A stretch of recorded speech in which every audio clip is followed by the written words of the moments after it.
Hello everyone, welcome to my channel.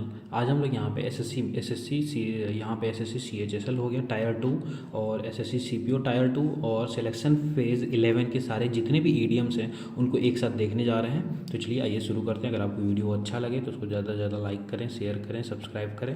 Okay, चलिए शुरू करते हैं। देखिए पहला क्वेश्चन क्या बोल रहा है। पहला बोल रहा है कि the officer asked his subordinate to keep him posted. यहाँ पे जो ईडीएम है वही है keep him posted of the workplace development. मतलब यहाँ पे जो जो चीज़ें हो रही हैं उसको तुम कीप हिम पोस्टेड करते रहो, मतलब कीप शेयरिंग द इंफॉर्मेशन। इसको हम याद कैसे रखेंगे कि तुम पोस्ट करते रहो, सारी चीज़ों को हमको पोस्ट करके, सारी पोस्ट के माध्यम से मुझे सारी चीज़ें तुम इन्फॉर्मेशन देते रहो। तो कीप हिम पोस्टेड मतलब उसको सारी जानकारी मिलती रहती है। ठीक है, आइए देखते हैं, आगे देखते हैं। उसके बाद यहाँ पे क्या दे दैट्स ऑल सी रोड है। तो बोलते हैं ना, जब भी हम कोई बात करते हैं तो बोलते हैं दैट्स ऑल सी रोड, मतलब बस जितने जो अभी है that's all, there is nothing more to be said, that's all.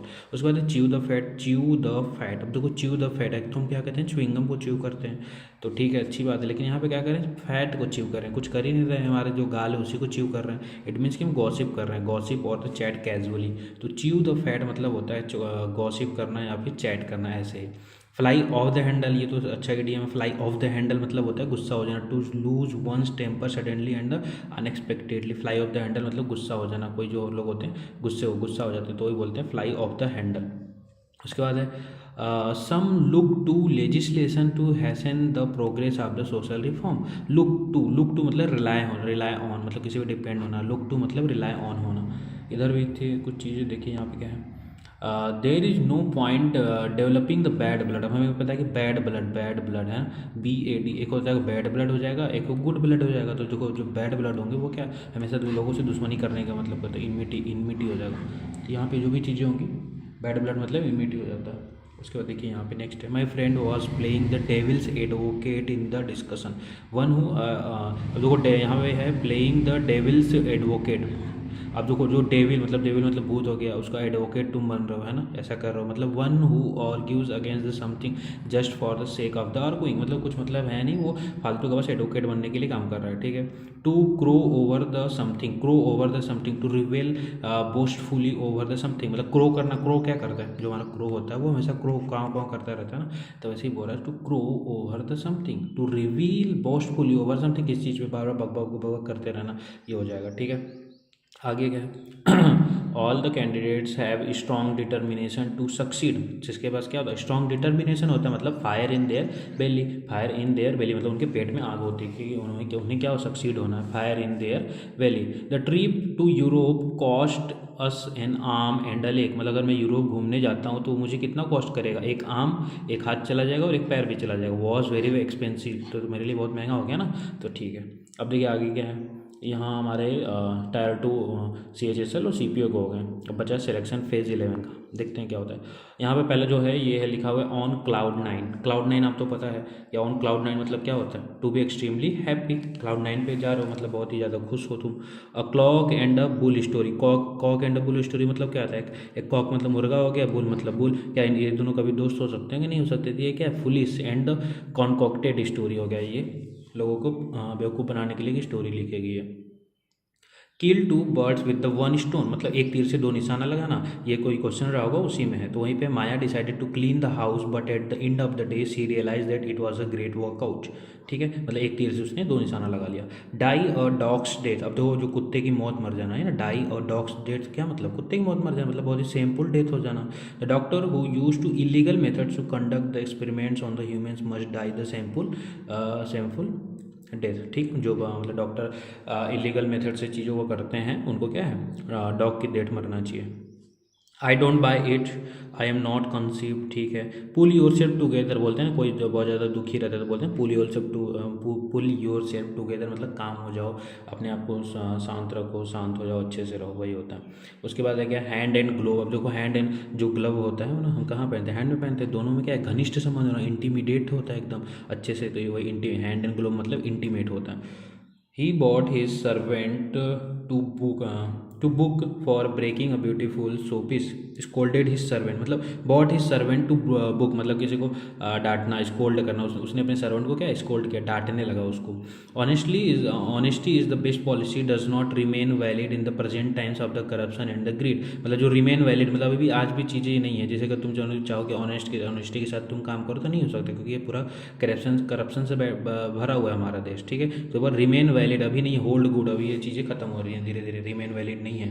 To show a clean pair of heels to run fast मतलब अगर तुमको बोलते हैं ना to show a clean pair of heels, तुम अगर तुम ये हील पहन के जा रहे हो तो तुम मुझे दिखाओ ये जो तुम्हारा हील है वो तुमको सपोर्ट कर रहा है, मतलब तेज़ी से दौड़ के दिखाओ। To run fast easier said than done, अगर कोई बोल रहा है ईजियर, कोई कुछ भी बोल रहा है करना है, करने पे पता चलता है ना, तो not in easy as it appears to be, कोई तो बोल रहा है ईजियर सेड देन डन, बोलने को तो कोई भी बोला है लेकिन करने पे पता चलता है, not an easy as it appears to B.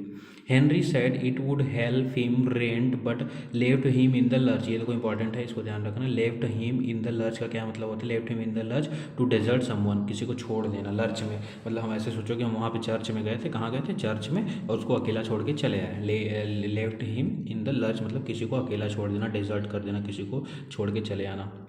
इसके कुछ और है भी हैं, देखते हैं हम। देखिए यहाँ पे क्या है, he is in a very bad situation after being caught with the drugs at the school. अब देखो ये बैड सिचुएशन में होना मतलब कि क्या होना, एक डायर स्टेट में होना, बहुत ही भयानक प्रॉब्लम में फंस जाना, ठीक है। सीधे सीधे पता चल रहा है। My neighbour has decided to join the air force, अब देखो उसने डिसाइड कर लिया है, मेकअप हिज माइंड, डिसाइड कर लिया है मतलब makeup his mind. Get out of hand, get out of hand मतलब क्या, आउट ऑफ कंट्रोल हो जाना, उसके हाथ से बाहर, उसके कंट्रोल से बाहर निकल जाना। गेट आउट ऑफ हैंड मतलब go out of control. Through the grey points मतलब वाया गॉसिप्स, ग्रे पॉइंट्स मतलब ग्रे पॉइंट्स से गॉसिप करते करते चीज़ों के हम कोई चीज़ें मतलब बात करें, ग्रे पॉइंट मतलब यहाँ पे होगा via gossips. Throw caution to the wind, अब देखो तुम विंड वहाँ से आ रही है, तुम उसको कॉशन दे रहे हो, बोलो सतर्क रहो, तो ऐसा हो सकता है। To take a big risk to the reckless, मान लो यहाँ से तूफान आ रही है और तुम यहाँ बोलो सावधान हो जाओ, सावधान हो जाओ, ठीक, तो ऐसा नहीं होता है ना। तो बोला to take a big risk to be reckless मतलब लापरवाह हो जाना। Chanda always annoys everyone by praising herself all the time, blowing her own trumpet, praise मतलब किसी की तारीफ करना, हर सेल्फ मतलब खुद की तारीफ करना, तो वही बोला ब्लोइंग हर ओन ट्रैम्पेट, यही होता है खुद के लिए ट्रैम्पेट बजाना, खुद की प्रेज करना, खुद के प्रशंसा करना, ठीक है। Those were only crocodiles tears, अब देखो क्रोकोडाइल कभी रोता थोड़ी, क्रोकोडाइल टीयर्स मतलब होता है झूठे के आंसू, नकली, प्रिटेंडेड सैडनेस, प्रिटेंड मतलब दिखावा करना, सैडनेस मतलब सैडनेस को दिखावा करे, क्रोकोडाइल टीयर मतलब प्रिटेंडेड सैडनेस हो गया। Ruffle someone feather make someone annoyed, ruffle मतलब किसी को परेशान करना, समवन फीदर मतलब उनके पंख, फीदर मतलब पंख हो जाता है, किसी के पंख को तुम परेशान कर रहे हो, मीन्स कि तुम उसको एनॉय करना है, एनॉय कर रहे हो, किसी को परेशान कर रहे हो। To go down the flames, flames मतलब आग होता है, जो आग जल रहा है, तो to go down the flames, कोई किसी को बोला तुम जाओ फ्लेम्स के पास जाओ मत, इट मीन्स कि to fail miserably by at something, मतलब कोई तुमको ऐसा बोल रहा है कि तुम जाओ फेल हो जाओ, फ्लेम्स के पास जाओगे तो क्या फेल ही हो जाओगे ना, तो कोई ऐसा तुम्हारे साथ करना चाह रहा है। अब देखो कुछ क्वेश्चन और बचे हैं, यहाँ देखते हैं। We must draw the line so somewhere as living expenses are increasing daily, अब हमें ड्रॉ द लाइन मतलब हमें ड्रॉ अपने लिए एक लाइन ड्रॉ करके रखना चाहिए, मतलब फिक्स द लिमिट कि हमें इतना पैसा खर्च करना है, कुछ भी चीज़ लिमिट लगा के रखनी चाहिए। Our secretary is always in the mood for an argument, he must learn to keep quiet, अब लर्न टू कीप क्वाइट है तो सबको पता है, टू होल्ड हिज टंग, अपने टंग को तुम पकड़ के रखो, शांति बना के रखो। There are number of things that are country needs to improve but the main part of the problem is corruption, अब देखो main part of the problem क्या, हमसे मीनिंग पूछ रहा है, main part of the problem क्या मतलब, crux of the matter, कोई मैटर है उसका क्रक्स निकाल के तुम मुझे बता दो, जो अब इतना बड़ा पूरा डिटेल है तो मुझे नहीं चाहिए, तुम इसका बस क्रक्स निकाल के छोटे से मुझे डिटेल बता दो, ठीक है। A piece of information received by word of mouth has no authenticity, word of mouth मतलब क्या, जो मुझे मेरे मुंह के द्वारा बोला गया, word of mouth in a spoken form, जो भी चीज़ें मुझे स्पोकन फॉर्म में बता दो। They discussed everything in the meeting and finalise the next step, everything मतलब सब कुछ उन्होंने मीटिंग में डिटेल जो भी मीटिंग में थी सारी डिटेल को उन्होंने डिस्कस कर लिया। इट मीन्स कि द होल 9 यार्ड्स, अब तो होल 9 यार्ड्स ऐसे समझो कि मेरा बहुत बड़ा खेत है, होल 9 यार्ड से पूरे 9 यार्ड का है, इसके बारे में इन्होंने पूरा डिस्कशन कर लिया, मतलब सारे मैटर पे इन्होंने डिस्कशन कर लिया, whole 9 yards. I finally understood how to operate the new smart television, understand कर लेना, फाइनली अंडरस्टैंड मतलब figure out, I figured out कि इस चीज़ को कैसे क्या करना है, ठीक है। तो ये हमारे 3 यहाँ तक कंप्लीट हो गए। अगर आपको वीडियो अच्छा लगा तो चैनल को सब्सक्राइब करें, ठीक है, ज़्यादा से ज़्यादा लाइक करें, सब्सक्राइब करें, कमेंट करें, शेयर करें। Thank you so much.